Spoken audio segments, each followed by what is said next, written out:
അപ്പോൾ ഇനി നമ്മൾ ഈ പ്രവർത്തനത്തിൻ്റെ ഭാഗമായിട്ട് ജനാന്തോളം ഡാഷ്ബോർഡിലേക്ക് എങ്ങനെയാണ് രേഖപ്പെടുത്തേണ്ടത്, അതിൻ്റെ ആക്ടിവിറ്റി എന്താണ്, തീം എന്താണ് എന്നുള്ളത് കൃത്യമായി മനസ്സിലാക്കുക. അയച്ചു തന്നിട്ടുള്ള ലിങ്കിലൊന്ന് ജസ്റ്റ് ഒന്ന് ക്ലിക്ക് ചെയ്ത് കഴിഞ്ഞാൽ ഡാറ്റ എൻട്രി ലോഗിൻ പേജിലോട്ട് എത്താൻ സാധിക്കും. ആ ഭാഗത്ത് നിന്ന് നമുക്ക് എന്ത് ചെയ്യാം, നമ്മൾക്ക് അനുവദിച്ച് തന്നിട്ടുള്ള യൂസർ നെയിമും പാസ്വേഡും തെറ്റുകൂടാതെ ആ ഭാഗത്ത് നമ്മൾ എൻട്രി വരുത്തണം. അതിനുശേഷം ലോഗിൻ എന്ന് കാണുന്ന ഭാഗം ടീച്ചർ ശ്രദ്ധിച്ചിട്ടുണ്ടാവും. ആ ലോഗിൻ എന്ന് കാണുന്ന ഭാഗം ക്ലിക്ക് ചെയ്ത് കഴിഞ്ഞാൽ നമ്മൾ അടുത്ത സ്റ്റേജിലോട്ട് പോകും. അവിടെ നമ്മൾ ആക്ടിവിറ്റി പാർട്ടിസിപ്പേഷൻ ഫോമിലോട്ടാണ് എത്താൻ കഴിയുക. ആ പേജിൽ എത്തിക്കഴിഞ്ഞാൽ നമ്മൾ ഈ ഭാഗത്ത് നിന്നാണ് ഗ്രൂപ്പ് എന്ന് പറയുന്ന പോർഷൻ പാക്കോടെ തന്നെയാണ്. തീം എന്ന് കാണും, സെലക്ട് തീം എന്ന് കാണുന്ന ഭാഗം ക്ലിക്ക് ചെയ്ത് കഴിഞ്ഞ് നമ്മൾ നടത്തിയ പ്രവർത്തനത്തിൻ്റെ ഭാഗമായിട്ട് സെലക്ട് ചെയ്യുന്ന theme play based education in early years എന്നുള്ളതാണ്. അത് സെലക്ട് ചെയ്തെടുക്കുക. അതിനുശേഷം ഓർഗനൈസർ എന്ന് കാണാം MOWCD, അവിടെ ഒന്നും ചെയ്യാനില്ല. ലെവൽ എന്ന് കാണുന്നത് നിങ്ങൾക്ക് ബ്ലോക്ക് എന്നായിരിക്കും. അവിടെ ക്ലിക്ക് ചെയ്ത് AWC എന്ന് മാറ്റണം. ആ സമയം തന്നെ പുതിയൊരു ഓപ്ഷൻ താഴെ വരും. സെലക്ട് AWC എന്നുള്ളത് ക്ലിക്ക് ചെയ്ത് നിങ്ങളുടെ പ്രൊജക്റ്റിന് കീഴിലുള്ള കുറേ സെൻറ്ററുകൾ ലിസ്റ്റ് അവിടെ കാണും. നിങ്ങളുടെ സെൻറ്റർ തന്നെ കൃത്യമായി തെറ്റുകൂടാതെ തിരഞ്ഞെടുക്കുക.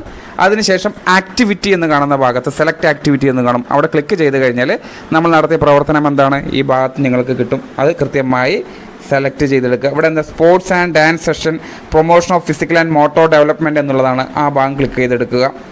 അതിനുശേഷം ഇവൻറ്റ് ഡേറ്റ് ആ ഭാഗം ക്ലിക്ക് ചെയ്ത് 19-ാം തീയതിയാണ്. ആ ഭാഗം ക്ലിക്ക് ചെയ്ത് 20-ാം തീയതി എന്നുള്ളത് സെലക്ട് ചെയ്തെടുക്കുക. അതിനുശേഷം പാർട്ടിസിപ്പേഷൻ ഡീറ്റെയിൽസ്. നമുക്കറിയാം നമ്മൾ നടത്തിയ പ്രവർത്തനത്തിൻ്റെ ഭാഗമായിട്ട് പ്രീ സ്കൂൾ കുട്ടികളാണ് ഇതിൻ്റെ ഭാഗമായിട്ടുള്ളത്. ആയതുകൊണ്ട് തന്നെ അവിടെ അഡൽട്ടൊന്നും ഇല്ല എന്നുണ്ടെങ്കിൽ അവിടെ ഒന്നും ചെയ്യേണ്ടതില്ല. ചിൽഡ്രൻ എന്ന് കാണുന്ന അവിടെ ആൺകുട്ടികൾ എത്ര, ഈ പെൺകുട്ടികൾ എത്ര എന്നുള്ളത് സെപ്പറേറ്റ് ആയിട്ട് രേഖപ്പെടുത്തുക. ഇതിൽ രക്ഷിതാക്കൾ പങ്കെടുത്തിട്ടുണ്ടെങ്കിൽ അഡൽട്ട് എന്ന് കാണുന്ന ഭാഗത്ത് നിങ്ങൾക്ക് അതിൽ പുരുഷന്മാർ എത്ര, സ്ത്രീകൾ എത്ര എന്നുള്ളത് നിങ്ങൾക്ക് കൃത്യമായി മാർക്ക് ചെയ്യാൻ സാധിക്കും. അത് ചെയ്തതിന് ശേഷം തൊട്ട് താഴെ അപ്ലോഡ് ഫോട്ടോ എന്ന് കാണും.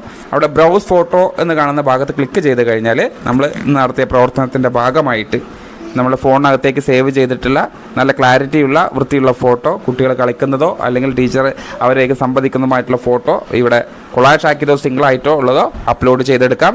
2 MB കൂടാൻ പാടുള്ളതല്ല ഫോട്ടോ എന്നുള്ളത് ഉറപ്പാക്കുക. അങ്ങനെ ക്ലിക്ക് ചെയ്ത് എടുത്തു കഴിഞ്ഞാൽ താഴെ ഡിസ്ക്രിപ്ഷനായിട്ട് നിങ്ങൾക്ക് കാണാൻ സാധിക്കും. ആ ഡിസ്ക്രിപ്ഷൻ ബോക്സിനകത്ത് നിങ്ങൾക്ക് ഇവിടെ കൃത്യമായിട്ട് പ്ലേ ബേസ്ഡ് ലേണിംഗ് ആക്ടിവിറ്റീസ് എന്ന് നിങ്ങൾക്ക് അവിടെ ഡിസ്ക്രിപ്ഷൻ കൊടുക്കാം.